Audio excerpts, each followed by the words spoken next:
A lot of the reasons why people are failing with their fitness is because of what they're eating.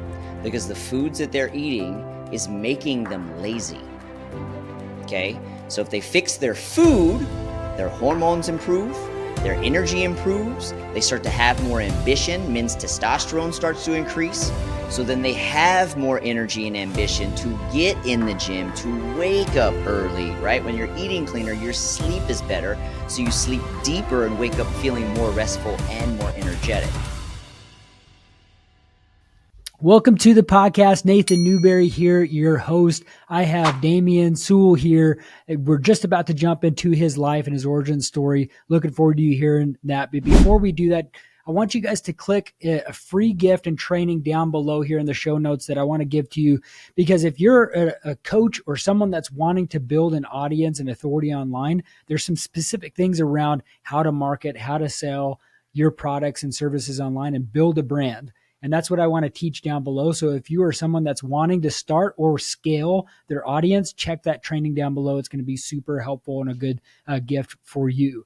Daymond, as we're diving in here to the podcast, I want to ask you a question that I ask everybody, but what is high performance? What does that look like? How does that spell out into your life? So I have a really simple mantra when it comes to high performance, and it's DTFW. If you've read my book, you know exactly what that means. And that basically means do the fucking work. Because everything that everybody is looking for is on the other side of disciplining yourself to do the work, right? Everything that everybody wants is literally on the other side of what most people are avoiding or procrastinating, right? So when it comes to you being able to perform, to have high performance, you need to do the fucking work on yourself, on many, many areas, right? So the journey of success in any area, whether it's fitness or whether it's finances or whether it's in business, it all stems from your own personal growth. So a lot of that DTFW is on yourself. So many people know you on a different thing. You have a bigger following online, but some of the things that I want you to fill in the gaps with, but you were in the military. You've been doing fitness coaching for over a decade. You're an author. You're an influencer. 2 decades. Like, dude, I mean, you're like, tell us a little bit about like what you do and how you help serve people right now. So as of right now, I primarily focus on, and I've coached men and women, but I specialize in getting men who are business owners, executives, investors. I basically specialize in getting them shredded, right? Yeah. That's my step-by-step plan, right? So if you're a dude, you make a decent amount of money, you can afford my services. I teach you step-by-step how to get shredded. So it's really, really simple. I've got it down to hacks. Yeah. All you got to do is just follow it, start to finish. Yeah. So, well, let me ask you at the very beginning of this, where did this origin story begin for you? Because you weren't always disciplined. Man. You weren't always, married and had an online influence. Where did this all begin? So our audience. That is actually a fantastic question. So how far back do you want to go? Because there's lots of pivotal moments in my entire lifetime on how we got here. So let's start where it really began. Let's bring the DeLorean here. And it really began from, I am actually raised by a single mother raising 2 kids working at Walmart, right? I'm 100% fatherless, right? Never had a father, never heard from him, never got a card, never nothing, 100% fatherless my entire life, right? So I grew up really, really poor. And that's really at the root of like why I hustle so hard and why I work so hard. That's actually where it comes from. Because when I was growing up, I basically, and I remember this day to the day, I remember this moment because I was so embarrassed because when I was a kid, we were so poor because I lived in the hood. We were so poor that we were on like food stamps, right? Like, and I think today they call it like EBT or something like that. But back in the day, it was, we had food stamps, like that little money that you can only buy food with. Yeah. So I grew up on food stamps, and my mom sent me to the store one day. I'm like 10, 12 years old. And she sent me to the store to go get some like milk or something from the store. And I remember I used to be so embarrassed to go to the store to have to pay with food stamps and not cash, right? I used to be so embarrassed and I was so mad. And what I would do is when I would go to the store, we had this little convenience store next to where we lived, and I would literally wait in the store until nobody else was in there. And then as soon as it would clear out, I'd run to the counter and I'd slam the food stamps on the counter, right? And then I wouldn't even ask for change. I'm like, keep change. And then I'd run out the door because I didn't want anybody to see that I was so poor that I was having to pay with food stamps, right? So one day I did that, got some milk. I'm walking back to the house and because we lived in some apartments at the time. And I'm walking through the parking lot and I'm angry, right? I'm like, can't believe I got to do this. And then I'm like, you know what? I'm going to do whatever it takes to be successful. I refuse to be broke when I'm an adult, right? And I literally at that moment right there, I made this commitment. Like, I am going to do whatever it takes to make sure that my children never have to experience that type of life, that type of embarrassment of their life. I think I was 12 when that happened. Wow. And so, the whole story of like me growing up fatherless, when you grow up without a father and a male, role model, I mean, if you really look at the data, let's look at the data. Okay. Kids that are raised by single moms typically end up in 3 places, right? Drug addicts, in prison, or dead. That's pretty much where they end up. Okay. Single moms will raise the worst children. Now, my mom did an incredible job, love her to death, respect her to death, but the data proves it that kids that are actually raised by fathers only, like single fathers, have the same outcome as a 2-parent home. Now, ideally, you want a 2-parent home, right? But let me get there you go. But if the relationship isn't working, right? There's a divorce, there's a split, kids should go live with dad, right? Now, my situation's way different. I was actually raised by a single mom for a reason that was completely different than most people's reason, right? We're not going to discuss that here. But that whole experience made me learn how to, what I would refer to these days as like self-teach, right? Like I didn't have a dad to teach me anything. So what I would do is I would look at the people who were the best, right, in sports, right? When I was growing up learning how to play sports, I'd look at the dude who was the best and I'd pay attention to how he moved, how he ran, his mechanics, and I would look at like what he does in certain situations, and then I would practice it. Yeah. And I would mimic it. And I would teach myself these things, right? So I've literally my entire life since the time that I was really small have always I developed this really great skill of self-teaching. So what I would do is anytime I needed to learn something is I'd go buy a book, take a course, read something, do something, go look at somebody, follow somebody who is great at that, and then just duplicate, mimic what they did, and then try to improve upon that. So it's really, really great skill that I developed, growing up without a father in my life, and I've just applied it. I'm about to be 46, and I've been doing this my entire life. So when it comes to so for that aspect of it, I'm actually grateful that I had that experience, because had I not, I probably wouldn't have learned this skill to where I actually have such a keen ability to self-teach. Yeah. Right. And then what got you into the military then? So here's what happened. So growing up, I didn't have any guidance. So it was like, I didn't really know what I wanted to do with my life, but I knew I didn't want to go to school. Okay. I hated school. All right. And the only reason I even went to school was because I just want to play sports and I wanted to be around girls. That was the only reason I showed up to school. If it wasn't for those 2 things, I wasn't going to school, bro. Okay. Like I would have dropped out. I would have been your typical, single mother statistic, right? I would have dropped out of school, right? Yeah. And but if it wasn't for sports and girls, I would have never shown up. But I hated school, but I didn't know what I wanted to do afterwards yet, because I didn't have any guidance. I didn't have anywhere to, no one to say, hey, this is what you could do. And I grow up, my whole family is just a bunch of employees. Nobody's business owners. Nobody's rich. What are they going to teach me? So I had no clue what I wanted to do, but I knew for sure I wanted to get the hell out of Texas, because I grew up in Texas, right? South side of Houston. And so my grandfather was a retired Marine. My uncle was in the Marine Corps as well too. And my uncle was like my big brother. And so I was like, you know what? I'm going to join the Marine Corps.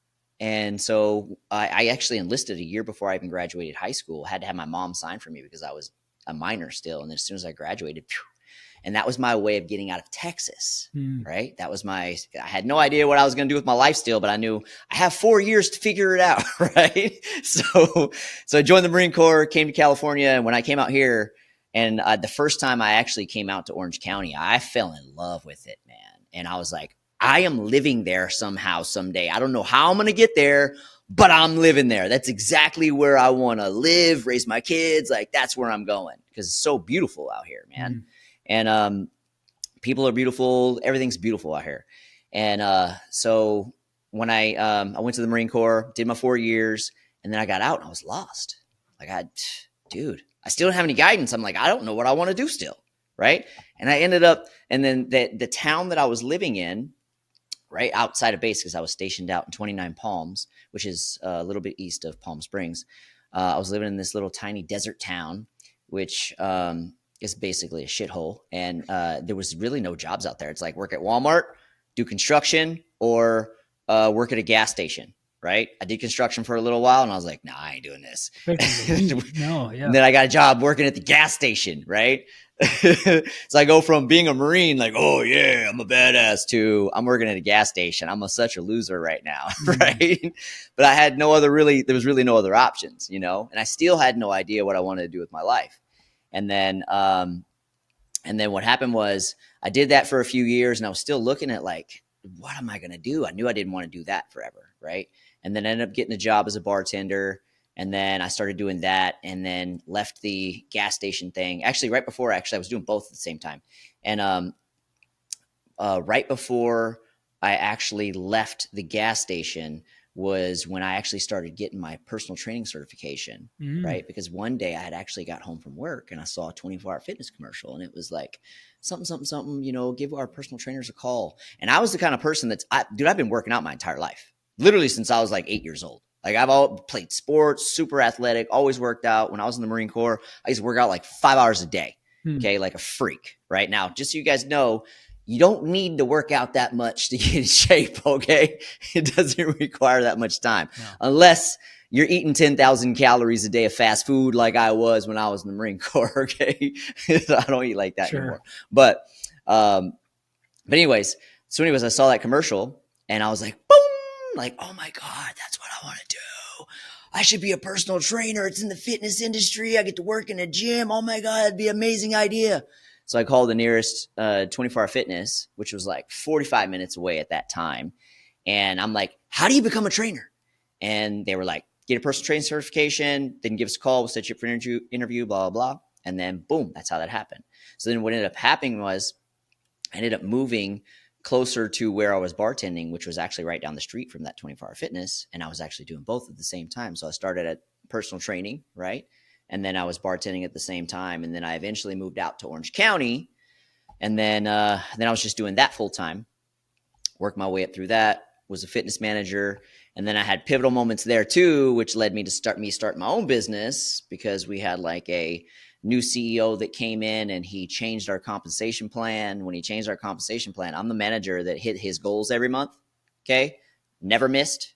All right. Got these fat commission checks every month, right? Never missed a month. I always crushed my goal like 110%. So I got these fat checks. New CEO comes in, changed our compensation plan. Now all of a sudden I'm making $2,500 less per month, still crushing my goals. And I was like, oh, hell no. That's like a $30,000 a year pay cut, right? Yeah. And at that time, I'm like in my 20s, you know? And, you know, I'd already been making six figures, you know, a year for a while then, right? And I'm like, now all of a sudden I'm making 70K again because of this. Nope, I'm out. And I'm like, you know what? Maybe this is a little kick in the pants that I needed to actually go start my own business, which is what I had always planned on doing anyway. So that's kind of how I took it. Like, this is the universe making you uncomfortable, so you change, right? So that's what I did. Peace out. I'm out. Went and started my own business, and then that was like that pivotal moment for me being an employee, right, to becoming a business owner. And then so I went and then became a trainer, working independently, where I like pay rent to run my business out of another facility. Did that for a few years. Had another pivotal moment where that gym that we were training out of basically kicked out all the independent contractors, gave us 10 days to leave because they were no longer going to house independent trainers. So me and a buddy of mine, and my wife, we opened up our own gym, and then it just took off from there. Yeah. And then and that's kind of like, that was like the pivotal moment from business ownership, really. And then from that point, we were riding high for years. And then 2020 happened, another pivotal moment, right? And then 2020 rolls around, and I'm not really one to play victim to situations. Like, I take every circumstance and I look at it like, all right, what can I learn here? How can I change, pivot, turn directions, move in a different direction? And then we had that lockdown, right, in California, which lasted a year and a half long, right? And when we originally locked down, I'm a gym owner, right? My overhead is 10 to 20 grand a month. Okay, 10 G's just to keep the lights on. That's with investing in nothing else. That's just to keep the lights on, right? Yeah. And we locked down, and my overhead just between the gym and my home alone is about $22K a month. That's just to keep lights on. Yeah. It's not nothing else. That's not investing in anything business wise. That's not having any fun in my life wise. That's just keeping the lights on at the gym and the house, right? So what ended up happening was we had that lockdown, and literally that day, bang, 70% of my income gone. Yeah. All my clients, who are all business owners, all put their memberships on pause, right? 70% of our income gone, just like that. And that was like, oh shit, what am I going to do now?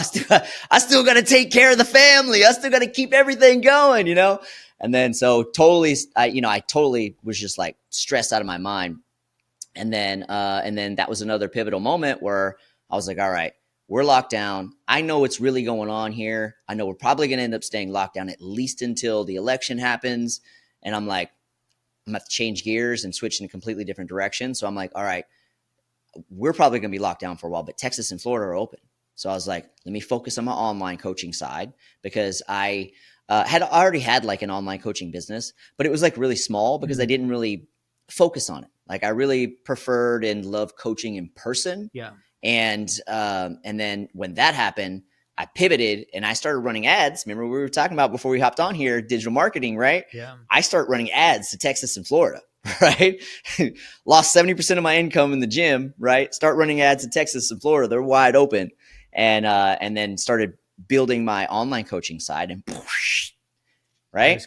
Which basically saved us. And that basically, it's literally carried us through this entire past 4 years of this shit show. Okay. Yeah. So pivotal moment. Let me ask you this, because I've loved this evolution of your growth, right? It's like we have single focus mind of like, hey, I just want to get out of, my scarcitism of like being at home, building deeper resolve, being an employee, being in the military, being an employee again, and then seeing how most of the time we don't have security. Even if we do have a job, most of the time people feel like it's a safeguard when it's really not. And then you had to get fired at any moment. Right. And then you have like deeper resolves, like, hey, I got to do my own thing. You had challenges with like leadership. You had partnerships. Now you're a business owner. You're realizing, hey, there's a lot more overhead and challenges there. And then you had COVID hit. Like there's an evolution of growth that I think people stall out at certain points. Yeah. Right. Like you can even see people with this, even when they're like, hey, I'm not overweight now, but you're just still not fit. Right. There's plateaus that people have.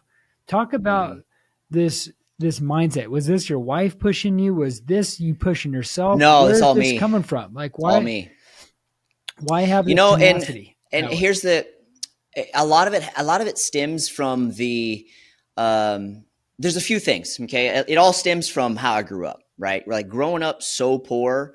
When you experience what it's like to be like that, right? It's kind of like for somebody who's been like really fat and then they get really fit. They're never going back to being fat. Yeah. Right. Because it's two totally different worlds. Yeah. Right. And when I was a kid, because I always analyze everything and I always look at like why things are the way they are, why people are the way they are, how certain situations come about. And when I was a kid, this is another one of those skills I developed when I was young, is I learned how to analyze things. And one of the things that I noticed that was a common denominator in literally all the people living in poverty, okay? All of them, they all had one thing in common, right? And that was they all play victim. Yep. 100,000%. play victim. It's never their fault. They lack emotional intelligence, and all they do is blame, blame, blame, point fingers, but they never actually look at themselves on why they ended up where they are. The decisions that they're making on a daily, weekly basis that is keeping them in that position, right? So because I have like now this peeve of like, who told you that? Was that a coach? Was that a book you read? No, I just learned that on my own. Like I just picked it up. Like I started noticing a trend because I was used to ask myself the question. I'm like, why are all these people poor? Because people are we're our worst enemy. People lie to each other and themselves more than ever. Of like, hey, I'm not fat, I'm okay, or I'm looking okay. Like, there's a deep resolve of ownership that you had of like, hey, excuses or not, I'm still not the way. Yeah, I'm not going to play this game. Like I refuse to be them is basically what I was thinking. Like I refuse to be them. Yeah. Right. So I noticed like, all right, why are they that way? They play victim. Did the right. military? All right. So I'm not going to play victim. Did the military help with some of these disciplines at all? Oh, absolutely. 1,000%. Yeah, that actually, I would say that that's probably one of the reasons why I have such a big edge over most people is that because I was an infantry Marine, like not just a Marine, infantry Marine, okay? Like you're the hardest of the hard, okay? like the level of discipline that you have to develop just to survive 4 years as an infantry Marine is like on a whole nother level that most people will never, ever experience in their lives, right? And I've always been the kind of person that's always tried to improve myself anyway. But when I was in the Marine Corps, I had this commanding officer that one day he was speaking to us and he's like, you know what, Marines, one thing that I want to teach you that is something about life that you need to make sure you apply every day and for the rest of your life is you need to constantly seek self-improvement. And that was something that I had already been doing. I just never had like a name for it, and then whenever he said that, I'm like, oh, it spoke to me. And I'm like, I've been doing this my whole life, like been just for myself, and then whenever I heard that, it just stuck I still to this day live like that. And I literally do like 1 to 3 hours of personal development every day. Yeah. Courses, books, reading, podcasts. I mean, I'm constantly devouring information, constantly trying to learn more, constantly trying to refine my skills, constantly trying to get better in every single area of my life, from business to my marriage, to my parenting, to my finances, my credit, my business credit, like everything. I'm always trying to just make everything better. Right. So, and a lot of that comes from, the way that I grew up. Right. That's a big driving factor because I refuse to be poor. So that's really what it comes down to. I refuse to be poor. Yeah. I've been making, because I made my first 6 figures when I was in my 20s. Right. And I've never made less than that ever. Right. And so I've made millions over the years, but like in my 20s, I was making 6 figures a long time ago. Right. So people aren't even making that today. Like the average dude today makes like $60K a year. Yeah. Right. Wild. They're like, that's like poverty, bro. That's poor. Like you can't have a life, making $60K a year. I mean, that's no way, bro. Let me ask you this question about some mindset, because fitness is the best way to get in mental shape. That is the cornerstone. That is the cornerstone of it. Let's that is where it about all that, begins. Because you did this growing up in sports, right? You're in the military; they force it, right? You don't get an option there. It's forced, and it creates some strong disciplines, and then threshold of like pain levels and stages. Like the way I think of it is like the worries and strains you had in junior high. It doesn't even compare to when you're on your own, right? But it was world crushing or super challenging. It's because you grew in maturity and you get thick skin, and so like business does that, fitness does that quite a bit, where you get into the mentals. Talk about some of that. You're talking with someone that's maybe out of shape, or someone that's been dedicated to say, hey, I got to really take 2025 to a whole nother level. What type of mindset do you need to have, and what kind of focus? So I have a simple mantra, okay? And my simple mantra is that as a man, you should have 6-pack. Okay? If you don't have a 6-pack, you are weak. Period. Okay? And the reason why I say that is because when it comes to fitness, this is a personal development journey. Most people don't know that. Right. To get fit and stay fit, you have to develop yourself 100 levels higher than where you are right now, right? And it requires a lot of mental toughness and a lot of discipline and a lot of building more habits, right? And so I have this mantra that, like, if you don't have abs, you're fat. If you're fat, you're weak, right? Because everybody's got a six pack. They just can't see it because it's covered by a layer of fat. Yeah. Right? Get the fat off, keep it off by keeping your discipline and your nutrition in check, right? You stay lean for the rest of your life, right? You got constant visible six pack. And there's a level, like I was saying, so that's why it's my standard, but it's not only just for the aesthetic portion. So, your chick, finds you sexually attractive and stuff like that. But it's also because, as a man, when you see a guy who's got pecs popping, bicep veins popping, right? What do you think about him? Instantly, what do you think? Yeah, disciplined, focused, dedicated. Exactly. Yep. Exactly. Now, is that somebody that you trust to do business with? Was that somebody that you're going to trust to invest in, to maybe help you out with something you need in your business, right? Is that somebody that you think women are going to be sexually attracted to, right? So 100%. if you really think about it, at the root of what men are and what we do is to have status and respect. Like our deepest desires, Yep. Status and respect, right? What is the number one thing that gives you status and respect above all else? You can be driving a Lambo, but if you drive a Lambo and you get out and you're a fat piece of shit, guess what happens? You just rolled up high status, but you got out of the car, now you're low status.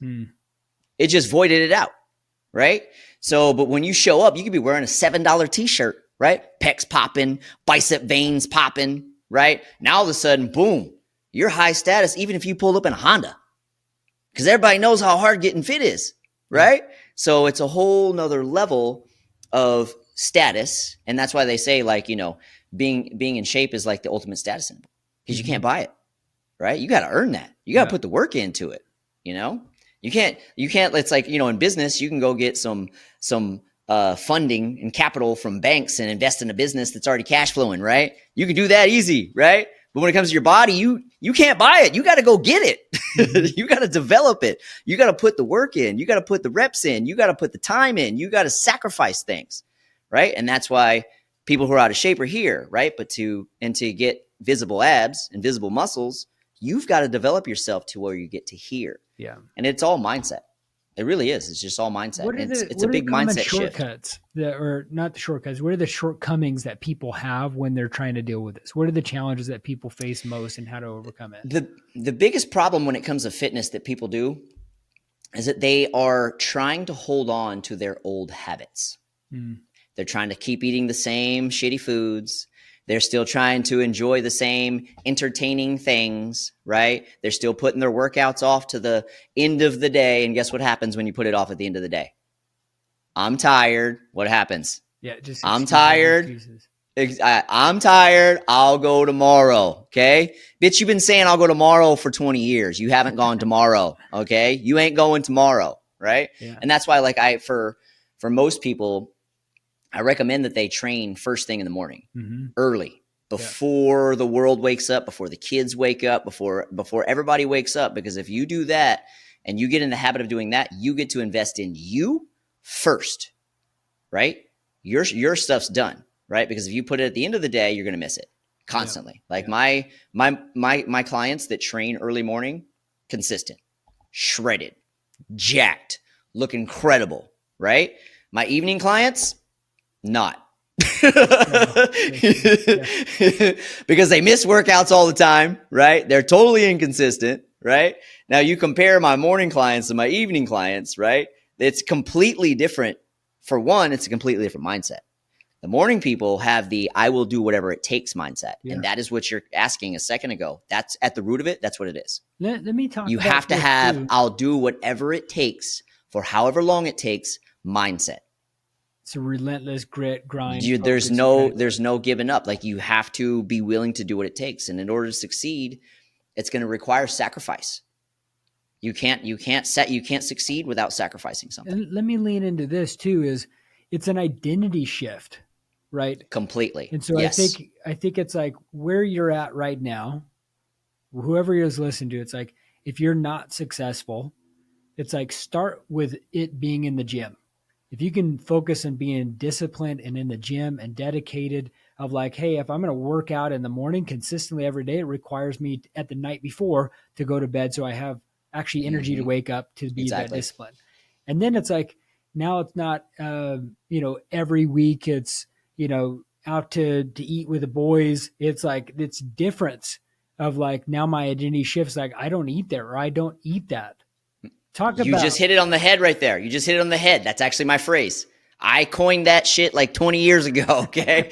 So I actually look at it backwards. Okay. So I look at it backwards because a lot of the reasons why people are failing with their fitness is because of what they're eating, because the foods that they're eating is making them lazy. Okay. So if they fix their food, their hormones improve, their energy improves, they start to have more ambition, men's testosterone starts to increase. So then they have more energy and ambition to get in the gym, to wake up early, right? When you're eating cleaner, your sleep is better. So you sleep deeper and wake up feeling more restful and more energetic, right? So that's why, like, the number one thing that I do with my clients when I start is I have them do a sugar detox first, because everybody's addicted to sugar. Yeah. Okay. Bread, pasta, chips, crackers, those are all sugar to your body. Okay. So with first thing that we do is a sugar detox. And then I run them through 2 different phases of my nutrition protocol, but we have to kick that addiction first, because most people are addicted to processed foods, like these highly addictive foods. And these foods that are addictive also make you lazy, really lazy. And then you're just tired all the time. You don't want to do anything. And then you spend a whole day at work and now you're really exhausted physically and mentally. Right. And then you end up skipping the gym. And so you get the nutrition dialed in, start building the habits of waking up early, banging out your workout first, which is a whole nother discipline that you have to build, right? And the thing is, when you start to develop these little disciplines and you have these little small daily wins, they stack. They do. Right? So 100%. So it's like, I like to call it like, and you think of it like this, right? You set your alarm for 4 a.m., you did it, you got up, boom, you just started your morning with a win. Right? Now you went to the gym, boom, you did your workout. You got 2 wins already. 2 wins and you haven't even started your day, right? Now you're already riding on a high. You're feeling good. You got your endorphins. You already got everything going on. Now you're eating clean throughout the day. Boom. Now you got 3 wins, right? Now you got 3 wins going. Now you got all this energy. You're feeling all good. How do you think you're going to show up at work? You're going to show up like a superstar, right? And it all came from you winning against yourself at 4 a.m., right? And because you're going to have more days that you don't want to do it than days that you will. I guarantee 100%. You that. Even I do. I got about a good 3 days a week. I don't want to fucking go. But guess what? I drive my ass to the fucking gym anyway, right? Because now it's a habit, which is the other secret sauce, okay? You have to focus on building habits, right? Just like in business, there are certain daily habits that you need to execute in order to succeed, right? Right? Fitness is the same way.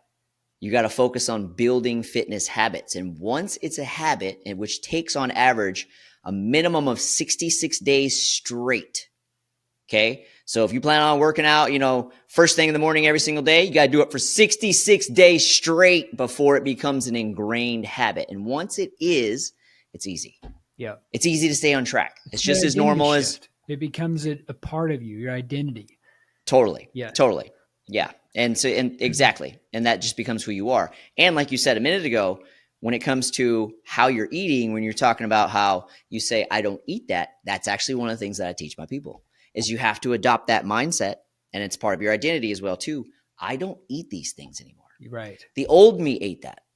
Right. And the old me was fat and miserable. And I don't like the old me. So I don't eat that shit anymore, right? And that's the mindset shift that you have to have. You have to be like, I don't eat that, right? I eat this stuff because this is what makes me look good, makes me feel good, right? I think that's the hardest part is the habits that anchors in the new behavior and the identity that you're trying to create for yourself. And talk about this too is like when someone starts a new habit, you feel awful. Like you think of it, for instance, like if I'm getting off of coffee, like you're going to feel awful for a little bit because your body is detoxing. You're forcing the good habit to replace the bad habit. And just because it feels bad at that moment doesn't mean that you're doing a bad thing. It gets easier with repetition. Yes. So in the beginning, when it comes to building new habits, you have to force it. Consciously force it. So, and like I was saying a minute ago, you're going to have many moments where you don't want to do it. You don't want to eat clean. You don't want to track your food. You don't want to get up in the morning. You don't want to. And those are the moments that you have to recognize. I have to do this because if I'm going to build these habits, I've got to be consistent. Yeah. So I speak to myself in a very blunt and direct way. It's kind of how I speak to my clients too. But like when I usually wake up way before my alarm goes off. So I have my alarm set at 4 a.m. That's in case I oversleep. That's oversleeping to me. Okay. I normally wake up around 3:30 naturally. And as soon as my eyes open and I see the clock says 3:30, first thought that pops in my head, get the fuck up. You got shit to do. Literally the first phrase my mind says, literally, get the fuck up. You got shit to do. Yeah. And then boom, feet hit the floor. I'm gone. Yeah. So, and everybody's self-talk is different, right? I'm more direct with myself, but that's also how I talk to my clients too, right? But you have to force yourself to do the things that need to be done, which is why when we talked about in the beginning, when I said DTFW, right? Do the fucking work because you're not going to want to do it, but you have to do it. There's no way around it. Like the life that you want is found on the other side of doing all the shit you are avoiding, doing all the shit you're procrastinating on. You have to do the fucking work. There is no other way.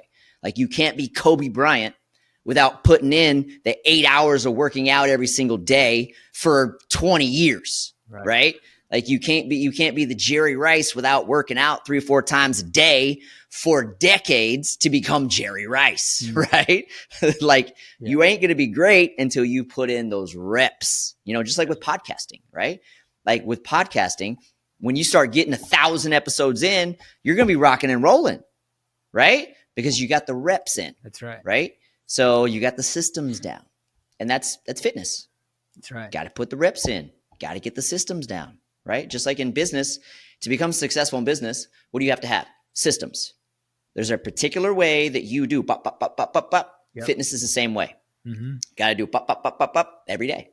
You do that pop, pop, pop, pop, pop every day. Guess what? In about 2 months, 4 months, 6 months, you're shredded. You got abs, depending on where you started from, right?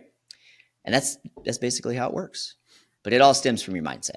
And your mindset is developed through forcing yourself to do the hard shit. So that's the only way you're going to get better is forcing yourself to do it. And the thing is discipline. It's kind of like one of those things where the more that the stronger your discipline is, it's just like working on a muscle, right? The more you lift, the stronger you get. That's right. The more you implement the discipline and execute your daily tasks and daily things that you need to do, the easier it gets, right? And then it becomes a habit. And then once it's a habit, dude, you're smooth sailing because once it's a habit, it just becomes a part of your normal daily routine. And once it's a part of your normal daily routine, boom, it's just part of your life. I think everybody's motivated now. Go work out. But how can people connect with you further, man, and follow along your journey? Because you're an author too. Yeah.